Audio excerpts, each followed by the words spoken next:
Good morning, ladies and gents. Today we're talking about the Smith and Weston machine, better known as the Smith machine. I'm going to be highlighting over three exercises. We're in about approaching 9 months after the original surgery, and approaching 5 months, 9 months, and then five for the secondary.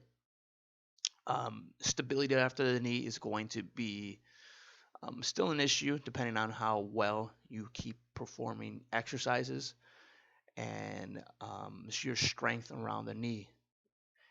And that's aiming towards the quad. That is also a little bit of your hips. So your psoas stretching that and your hamstrings. But the thing that I want to highlight is that since you've not been utilizing either side of the leg or both legs, depending on your injury, there is a chain reaction upon your body. Starting most definitely that I felt it on your the bottom of your feet. You're gonna feel soreness. You're gonna feel pain, and it's because of the fact that you haven't used it in such a while. And this is going in different aspects of exercises. But the more that we strengthen the leg, the more activity that we are performing, the better recovery. And it's gonna sting, and it's going to be uncomfortable. But the more consistent, the more discipline, uh, the more action that you do that day will better off create your situation later. And that's why on the video you see my little notes on the sides. But we're gonna get right into it. Like I said, three exercises for the Smith machine. Let's get right into it.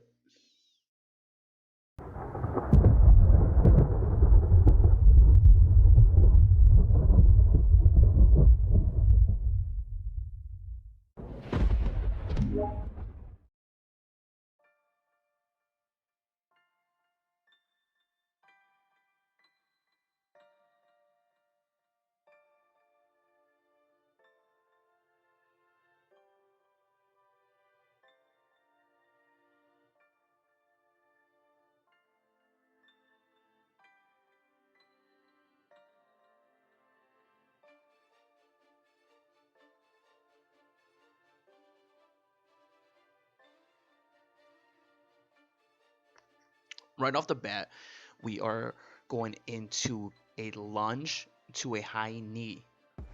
In this motion, we are going to face forward of the Smith machine, but you're also putting a little platform in front of you for your leg, and you're trying to go forward, not having your knee pass your foot when you're doing the lunge. But as you're going for the lunge, you want that opposite leg to go as close to the ground, aka maybe hitting the ground. And then once you kind of go for a small little pause, you explode forward. So a little bit about these John Myers. They are excellent for activating the both legs per se, because for that bending motion. So right now in this video, that left side as it going down in the beginning when you're recovering from your injury, you're gonna feel a lot of pain on that side of injury. Not when you're doing the lunge, but when the foot is that leg is going down because of that angle. So it creates a lot of shakiness, creates a lot of pain, but it's something that you will feel. And if you're not, well, you dodged a bullet, because it is very weird, it's very awkward. And at first, I couldn't even do a regular body lunge. So, taking steps forward, this could be another stepping stone for you to start to doing lunges without guidance of a Smith and Weston machine.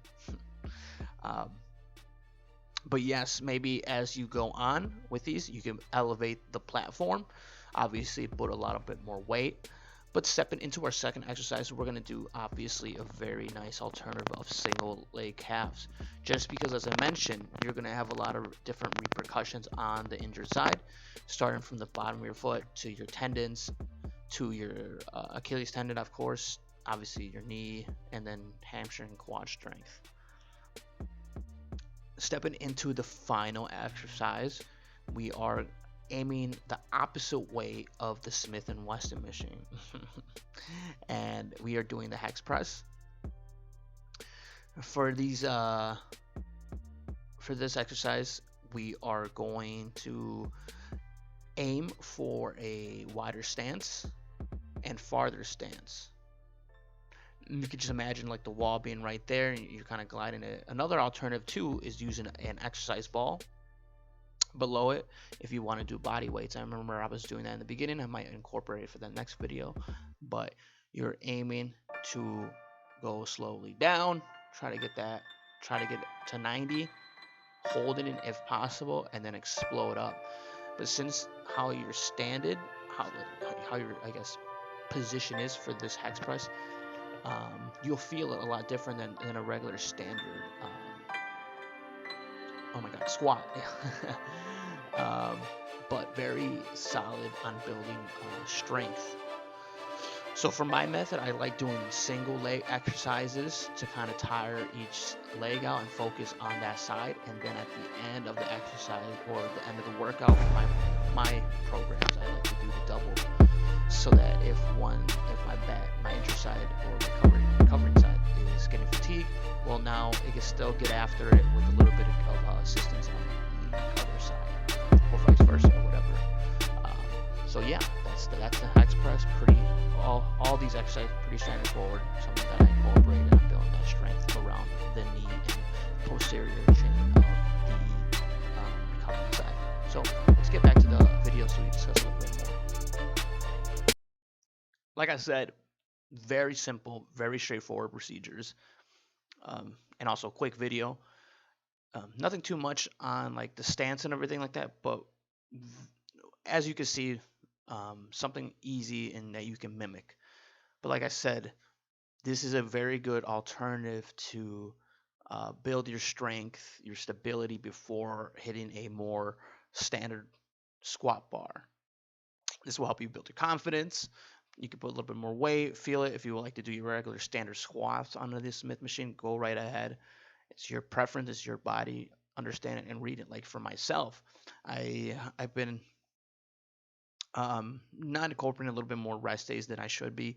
So these past 2 days, I've been kind of doing active stretching and light cardio just to get ready for tomorrow when I get back at it. You got to understand that a lot of this is going to be you versus your mental capacity and understanding your body. This is not just going to be, I'm just going to overcome it just because I just got the surgery, just because I got the A-OK from the doc. No. You got to be wise with it. You got to be smart. You got to understand. You got to read your body, listen to it. But then you're also, like I mentioned on the video, those little post notes. You gotta be disciplined about this. If you do want to improve, if you do want not to have issues, longevity, you got to put in the work every day. If it's not active exercises or very intensive exercises, it's doing your stretches. Even if it's not your lower body, get your upper body, get it going. There's no excuses on this part. But that's it. Next week, I hope to create a little session for indoor exercises or indoor workouts that we could do that's going to be activating or hitting the legs, because I have a little bit more goals that I'll share on my next video. But just because this polar vortex and the Midwest of the United States is smacking us, sometimes you gotta do what you gotta do at your house. And I'm gonna highlight some good exercise that you could just do with your bands, with a slight step, and also what else did I did? Yeah, pretty much a kettlebell, but I have a 25-pound one, so I don't even use it that much. Actually, I might incorporate 15. We'll see. But thank you for tuning in. I hope you stayed in. I hope you learned something good, and hope you have a good day.